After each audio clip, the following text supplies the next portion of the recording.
ఎన్నో త్యాగాల కూర్చున్నటువంటి రాష్ట్రంలో ధర్మం 4 పాదాల నడవాలని చెప్పి ధర్నా చౌక్ లో కూర్చున్నటువంటి జర్నలిస్ట్ మిత్రులకు ఉద్యమాలను తెలియజేస్తాము.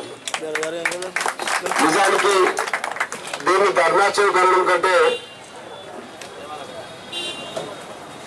ధర్మం యొక్క చౌక్ అంటే కరెక్ట్ అనిపిస్తుంది. ధర్నా చౌక్ అంటే కరెక్ట్ అని, ఎందుకంటే మీ తరపున న్యాయం ఉంది కనుక, ధర్మం ఉంది కనుక మీరు వాళ్ళు కూర్చున్నారు. బహుశా ధర్మమైనటువంటి డిమాండ్ కోసం కూర్చున్న ఎవరి డిమాండ్ కూడా ఇంతవరకు వెనక్కుపోలే. ఇవాళ మీ డిమాండ్ కూడా ఖచ్చితంగా గెలుస్తుందనే విశ్వాసాన్ని తెలియజేస్తాము. నిజానికి రేవంత్ రెడ్డి గారు, మల్లురావు గారు చాలా విషయాలు చెప్పిండ్రు. మీ నాయకులు అన్ని ప్రాంతాల నుంచి వచ్చిండ్రు. మనందరం కూడా ఈ మధ్య కాలంలో తెలంగాణ రాష్ట్రంలో నవంబర్ 29 నుంచి డిసెంబర్ 9 దాకా మొత్తం ఇవాళ 31 జిల్లాలలో ఒక పని నడుస్తా ఉంది. మీ అందరికీ తెలుసు, తెలంగాణ రాష్ట్రం రావడానికి కేసీఆర్ దీక్ష చేయడంతో రాష్ట్రం వచ్చిందని చెప్పేసి పెద్ద ఎత్తున నడుస్తా ఉన్నారు.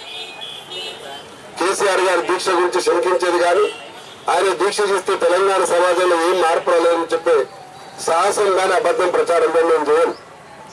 కానీ ఒక్క విషయం అయితే స్పష్టంగా నేను చెప్పదలుచుకున్నా, ఆయన ధర్నా చేసే సమయానికి పార్లమెంట్ లో అతిరథ మహారాజులు అనేక మంది సభ్యులు ఉండగా కేవలం 2 మాత్రమే ఉన్నటువంటి తెలంగాణ రాష్ట్ర సమితి మొత్తం దీక్ష వలనే తెలంగాణ వచ్చింది నిజమే. అయితే చిన్న సర్క్యులేషన్ ఉంది, 4 ఉన్నారు, 5 పేరు మీద. చిన్నతనంతో చూస్తే ఎట్లా మిమ్మల్ని కూడా అట్లే చూసింది ఆ తెలంగాణ సమాజం, చూడలేదు కదా. ఈ ఒక్క విషయాన్ని నేను చాలా స్పష్టంగా అడగదలుచుకున్నా. అంటే ఎందుకు ఈ మాట ఉంటుందంటే, ధర్మాన్ని ధర్మం లెక్కనే చూడాలి.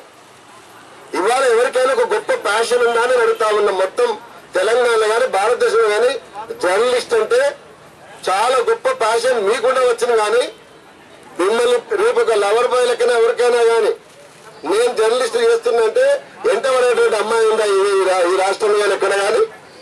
కొన్ని మన ఆడబిడ్డలు కానీ మన అమ్మనైనా కానీ, బిడ్డ చాలా గొప్ప పని చేస్తున్నాను దేశం కోసం, నేను 10 మంది చెప్పుకుంటే నువ్వు ఏం చేస్తున్నావు కొడుకు అంటే జర్నలిస్ట్ చేసుకుంటా అని చెప్పేసి పెద్ద విరోధం చెప్పే పరిస్థితి లేదు. కానీ ఇంత ముందుకు చక్రధారి ఒక మాట అన్నారు.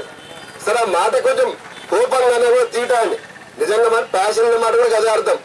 మంచి మాటలు చెప్పాలంటే ప్యాషన్ రాయాలి, కోపంతో కడుపు మంటే తీయటనాలి. ఒక రాత రాయాలి, సమాజం గురించి ఏదో చెప్పాలి, తనకున్నటువంటి తెలివి ద్వారా సమాజాన్ని లేపాలనేటువంటి ఆక్రోశం జీవితం అంతా దానికోసమే పోరాడినట్టుకుంటుంది. ఒక పత్రిక నడపడం కోసం ఒక ప్రసవం కంటే కూడా కష్టపడతా ఉంటాడు జర్నలిస్ట్. అట్లాంటి పరిస్థితుల్లో ఇవాళ వచ్చినటువంటి పత్రికల గురించి ముఖ్యమంత్రిగా వచ్చినటువంటి కేసీఆర్ గారు వాళ్ళు మాట్లాడిన మాట కూడా మీరు అందరూ కూడా విన్నారు.